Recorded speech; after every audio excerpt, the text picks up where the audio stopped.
नमस्कार, मैं विशाखा ठाकुर। स्वागत है आप सभी का 3.2 टीवी में। व्यूअर्स को कॉम्प्रिहेंसिव अपडेट प्रोवाइड करने के लिए क्रिप्टो टीवी हुआ 3.2 टीवी में रीब्रांड।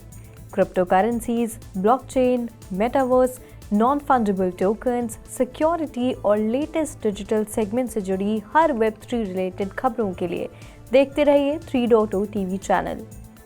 पेश है आज की मुख्य खबरें। फेड चेयर पोवेल के कमेंट के बाद लुढ़की क्रिप्टो करेंसीज, बिटकॉइन ने छुआ 1 महीने का निचला स्तर।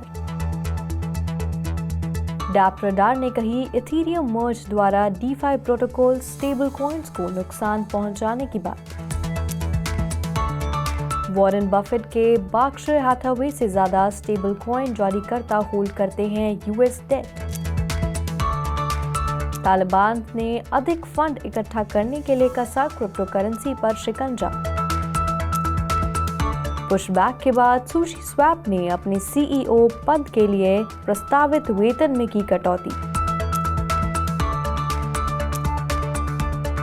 साउथ कोरिया में बाइनेंस और पुसान सिटी ने एमओयू पर किया साइन।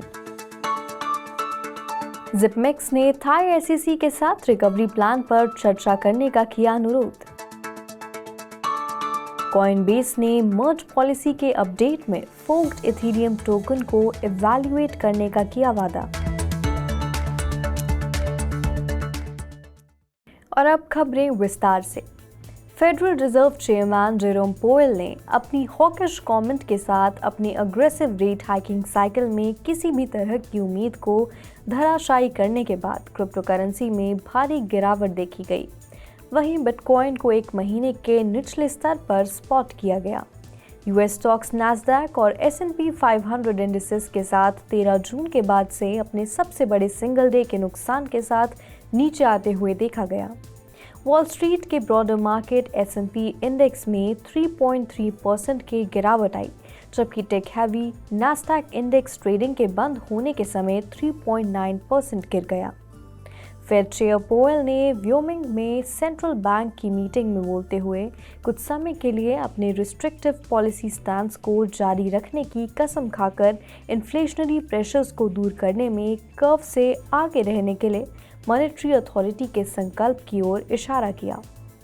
पोवेल ने कहा, प्राइस स्टेबिलिटी को बहाल करने में कुछ समय लगेगा और डिमांड और सप्लाई को बेहतर संतुलन में लाने के लिए हमारे टूल्स का ज़बरदस्ती इस्तेमाल करने की ज़रूरत है। इस तरह से इन्वेस्टर्स को अब उम्मीद है कि फेड सितंबर में तीसरी बार रेट्स में 75 बेसिस पॉइंट्स की बढ़ोतरी करेगा। इन सब के बीच बिटकॉइन को पिछले 24 घंटों में 6% से ज़्यादा की गिरावट के बाद $20,250 पर ट्रेड करते हुए देखा गया, जो 15 जून के बाद का सबसे निचला स्तर है, जबकि ईथर को उसी समय के दौरान नियरली 11% की गिरावट के साथ अराउंड 1500 पर ट्रेड करते हुए देखा गया। वहीं अन्य मेजर ऑल्ट कॉइन्स में भी गिरावट दर्ज की गई। डैप रडार ने पिछली रिपोर्ट में कहा था कि इथेरियम का अपकमिंग मर्ज क्रिप्टो की डीफाई की फाइनेंस चेन के ऊपर काम करने वाले डिसेंट्रलाइज्ड फाइनेंस प्रोटोकॉल्स के तरीके को बदल सकता है।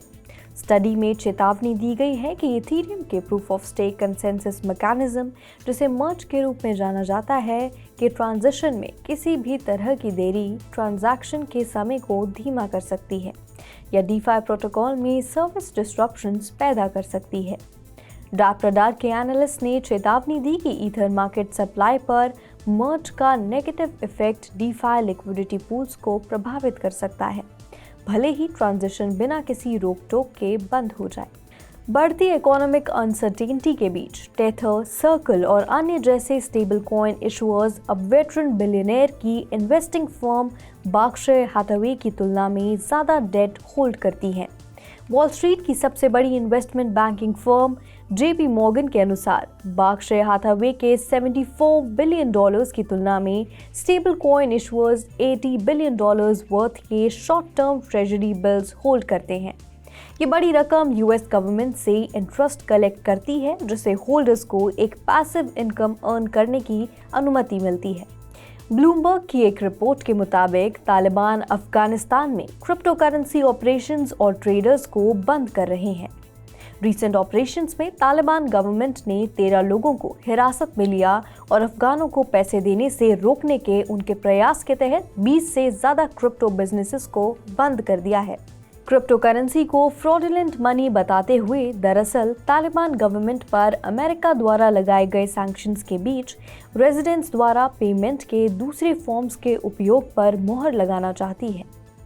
Popular decentralised exchange SushiSwap के गवर्नेंस कम्युनिटी ने अपने चीफ एग्जीक्यूटिव पोजीशन के लिए मुआवजे को कम करने के लिए वोट किया है।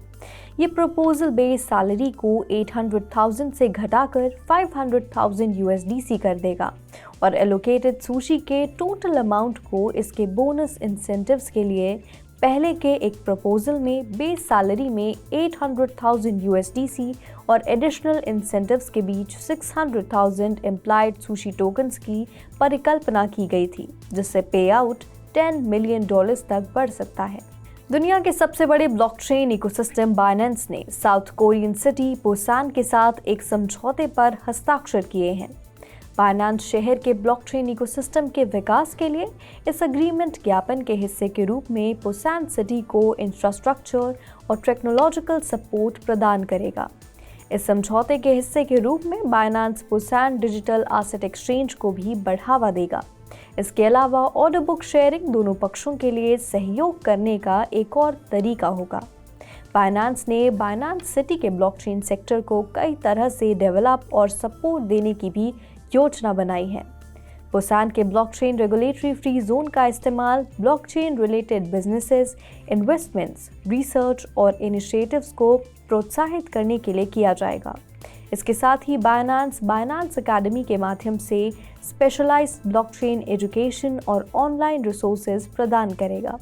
इसके अलावा बाइनेंस उन इनिशिएटिव्स को आगे बढ़ाएगा जो बाइनेंस चैरिटी के जरिए सोसाइटल वेलबींग को बढ़ावा देती हैं। साथ ही 2022 में पुसान में ब्लॉकचेन वीक के आयोजन में भी मदद करती हैं। जिपमेक्स ने कंपनी की रिकवरी प्लान पर चर्चा करने के लिए थाई सिक्योरिटीज एक्सचेंज कमीशन और दूसरे रेगुलेटर्स के साथ मीटिंग की रिक्वेस्ट की है। मीटिंग में फर्म के पोटेंशियल इन्वेस्टर्स भी शामिल होंगे, जिनकी पहचान इस समय अनजान है। जिपमेक्स ने पिछले महीने 3 मेमोरेंडम्स ऑफ अंडरस्टैंडिंग पर साइन किया है और 2 इन्वेस्टर्स के साथ एडवांस स्टेजेस में बातचीत कर रहा है। कथित तौर पर फंडिंग राउंड की कीमत लगभग $40 मिलियन होने की उम्मीद है और कंपनी की वैल्यू $400 मिलियन है। कंपनी ने कहा कि वे सितंबर के बीच में इस मामले पर और क्लैरिफिकेशन देगी। करंटली जिपमेक्स ने अपने लिक्विडिटी इश्यूज को रिजॉल्व करने के लिए सिंगापुर हाई कोर्ट द्वारा 2 दिसंबर तक मोरेटोरियम एक्सटेंड प्राप्त कर लिया है। कॉइनबेस ने 26 अगस्त को इथेरियम फोर्क्स का इवैल्यूएट करने का वादा किया, जो मर्ज के बाद उभर सकता है।